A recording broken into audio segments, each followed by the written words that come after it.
Hello, myself Mahesh Chaudhary. मैं currently fourth semester में हूँ इलेक्ट्रिकल डिपार्टमेंट में एट IIT दिल्ली। तो आज हम डिजिटल सिस्टम शुरू कर रहे हैं। डिजिटल सिस्टम सुन के पहला जो दिमाग में आता है वो 0 एंड 1 आता है कि जो भी डिजिटल सिस्टम है वो 0 एंड 1 से रिलेटेड है। तो basically digital system binary system पे बेस्ड है कम्प्लीटली, और 0 और 1 जो है वो एक्चुअली बाइनरी सिस्टम ही है।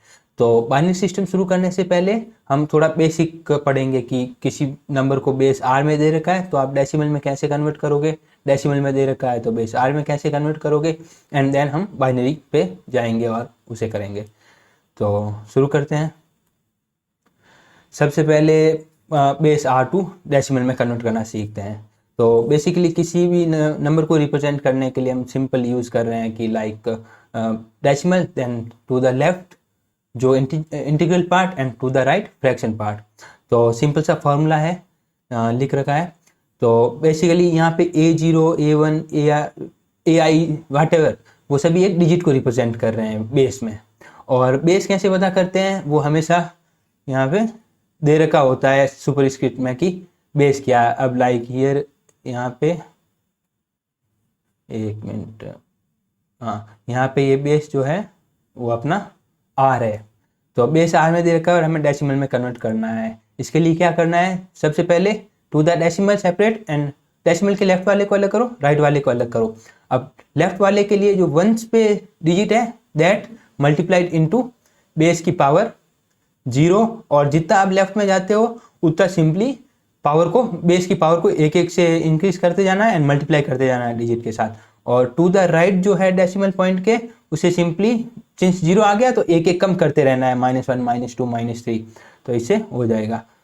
तो ये एग्जाम्पल के थ्रू समझते हैं। एक लाइक अब एक डिजिट दे रखी है हमें, वैल्यू दे रखी है 412.34 इन बेस 5 और हमें इसे डेसिमल में कन्वर्ट करना है। एक चीज़ यहाँ नोट करना है कि अगर बेस आर है तो इसमें डिजिट्स जो है वो 0 to R-1 तक वेरी करती है। लाइक यहाँ पे बेस जो है 5 है तो डिजिट 0 से लेके 4 तक वेरी करेगी। यहाँ देख सकते हैं कि एक भी डिजिट 4 से बड़ी नहीं है, ना तो 5 है ना 5 से बड़ी है, क्योंकि डिजिट्स जो है 0 to R-1 तक ही वेरी कर सकती है बेस आर में।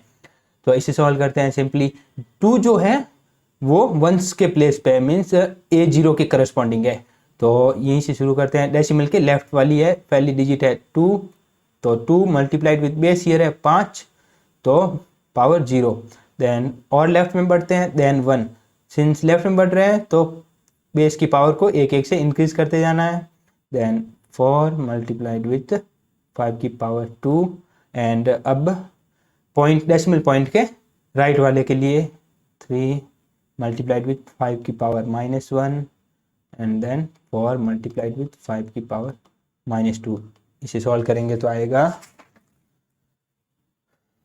107.76। तो बेसिकली हम ये जो पॉइंट होता है उसे डेसिमल सिस्टम में डेसिमल पॉइंट कहते हैं, बाइनरी में बाइनरी पॉइंट कहते हैं। तो कंफ्यूजन ना हो इसलिए हमारे सिस्टम में इसे सिंपली पॉइंट कहेंगे। डेसिमल बाइनरी पॉइंट ऐसा नहीं, सिंपली पॉइंट। तो ऐसे ही फिर एक और एग्जांपल लेते हैं हेक्साडेसिमल का। हेक्साडेसिमल मीन्स बेस जो होगा वो 16 होगा। अब यहाँ पे एक और चीज आती है कि हमने ऊपर देखा है कि बेस अगर R है तो वैल्यू 0 to R-1 वेरी करती है। अब सिंस 16 है बेस तो वैल्यू 0 to 15 तक वेरी करेगी। सिंस अब लाइक मैं एक नंबर लिखता हूँ हेक्साडेसिमल में 14 and 7 कि भाई 14 भी एक वैल्यू है, 7 भी एक वैल्यू है। हम इसे 14 into 7 थोड़ी पढ़ेंगे, हम तो अपने नॉर्मल कन्वेंशन में कैसे पढ़ेंगे 1 4 7। तो ये तो गलत जा रहा है, तो ये नहीं होता। तो जो बेस से मतलब 10 से जो बड़ी वैल्यू होती है 10 एंड 10 से बड़ी, उन्हें रिप्रेजेंट करने के लिए हम अल्फाबेट्स यूज करते हैं। लाइक 0 to 15 है तो 0 to 9 तो सिंपली हम रिप्रेजेंट कर ही सकते हैं। तो आगे आती है 10 11 12 13 14 एंड 15। तो 10 के लिए simply A B C D E and F। अगर बेस इससे भी बड़ा है तो आगे आगे अल्फाबेट्स यूज करते जाएंगे। पर अगर बेस 10 से छोटा है या 10 है तो सिंपली हम 0 to 9 की डिजिट्स यूज कर सकते हैं। लाइक कि बेस 8 लिया तो 0 to 7 यूज कर लेंगे, 5 लिया तो 0 to 4 यूज कर लेंगे। सिंपल है। अब इसे सॉल्व करते हैं। सबसे पहले डेसिमल के मीन्स पॉइंट के जस्ट लेफ्ट वाली के लिए, लेफ्ट में जस्ट है a, तो a किसके करस्पॉन्डिंग है, a इक्वल टू 10 है, हमने यहाँ देखा है ये रहा। तो 10 मल्टीप्लाइड विथ बेस 16 बेस की पावर 0, देन फिर आता है 7, 7 मल्टीप्लाइड विथ बेस की पावर 1, एक से इंक्रीज कर दिया।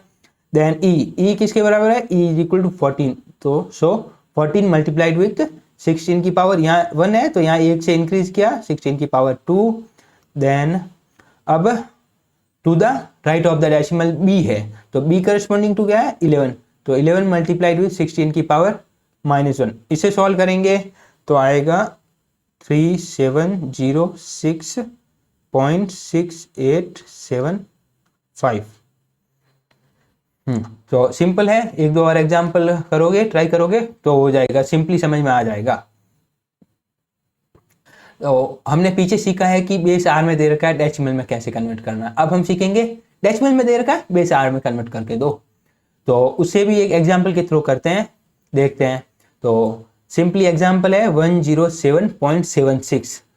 तो फर्स्ट लाइन पे आते हैं। फर्स्ट लाइन कह रही है if number contents decimal point separate it into integer part and fraction part.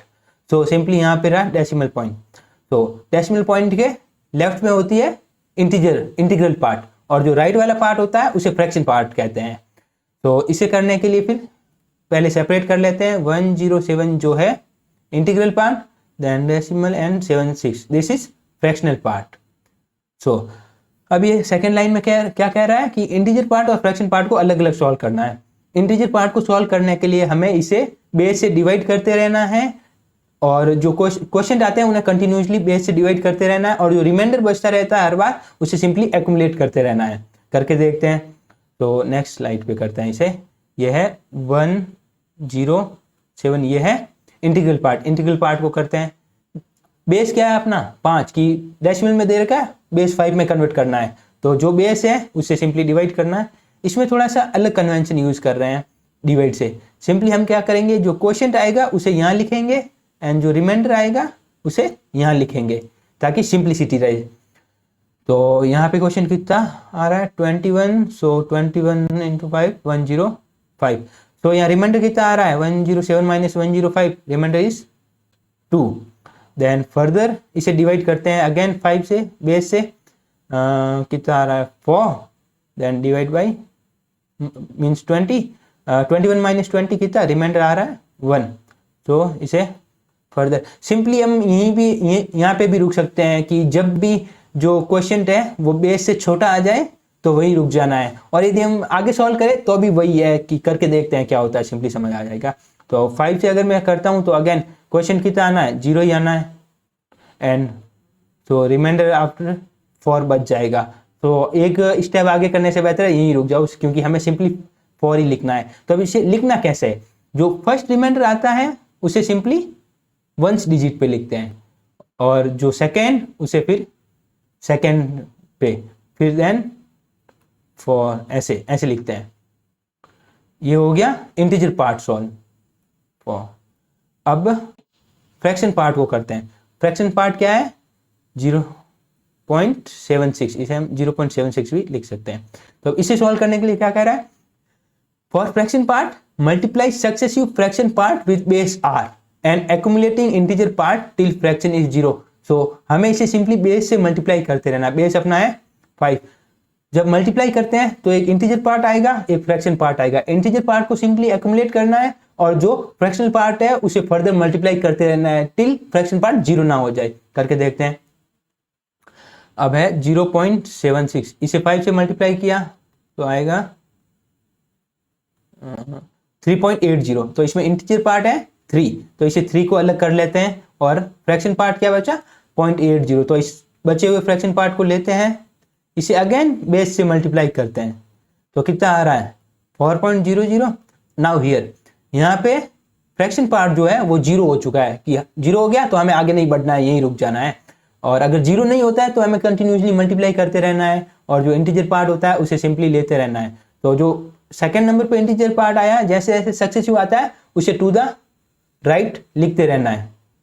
तो यहाँ पे 3 4 आ गया। तो सिंपली ओवरऑल आंसर क्या होगा इसका, फ्रैक्शन पार्ट को जो सॉल्व किया वो वाली value then point and then ना इंटीजर पार्ट को सॉल्व किया वो वाली वैल्यू, देन पॉइंट, देन जो फ्रैक्शन पार्ट को सॉल्व किया है उसकी वैल्यू।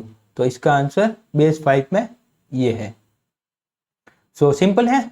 अब आगे बढ़ते हैं ना। अब वो हमने देख लिया, अब हम बेस 2 को देखते हैं। बेस 2 जब होता है उसे बाइनरी सिस्टम कहते हैं। बाई सुन के ही लग रहा है कि बेस 2 होगा। तो बेस 2 हमने पीछे पढ़ा था कि जब बेस आर होता है तो वैल्यूज जो है वो 0 to r-1 तक वेरी करती है। सिंस यहाँ पे r2 है तो वैल्यू 0 और 1 ही होगी, और ईच वैल्यू को हम बिट कहते हैं बाइनरी सिस्टम। ये भी एक बिट है, ये भी एक बिट है। तो अब बाइनरी सिस्टम में हम सिंपली एडिशन, मल्टीप्लिकेशन, सब्ट्रैक्शन वगैरह कैसे करते हैं वो जानेंगे। सिंस सब्ट्रैक्शन थोड़ा कॉम्प्लेक्स टॉपिक है और अलग अलग मेथड्स हैं करने के लिए, तो उसे हम अलग से कवर करेंगे। यहाँ सिंपली एडिशन एंड मल्टीप्लिकेशन करते हैं। एडिशन और मल्टीप्लिकेशन भी सिंपल है, जैसा हम डेसिमल सिस्टम में करते हैं वैसा का वैसा यहाँ पे भी करना है, बस थोड़ा सा चेंजेस है। देखते हैं लाइक अब यहाँ पे करते हैं। नाउ सबसे to the right most digit को करते हैं। 1 + 1 कितना हो गया 2, बट सिंस हमने क्या देखा कि वैल्यू 0 और 1 ही हो सकती है, 2 और 2 से बड़ी हो ही नहीं सकती। तो हम यहाँ सिंपली क्या करेंगे, जो बेस है, बेस अपना क्या है 2, उससे डिवाइड करेंगे। जो क्वोशिएंट आता है उसे कैरी में ले जाएंगे और जो रिमाइंडर आता है उसे सिंपली नीचे लिख देंगे। ये एक्चुअली जो डेसिमल सिस्टम में कर रहे हैं वही कर रहे हैं। डेसिमल सिस्टम में हम एक्चुअली क्या करते हैं देखते हैं। लाइक 19 मल्टीप्लाइड विथ 19 और 8 का एडिशन करते हैं।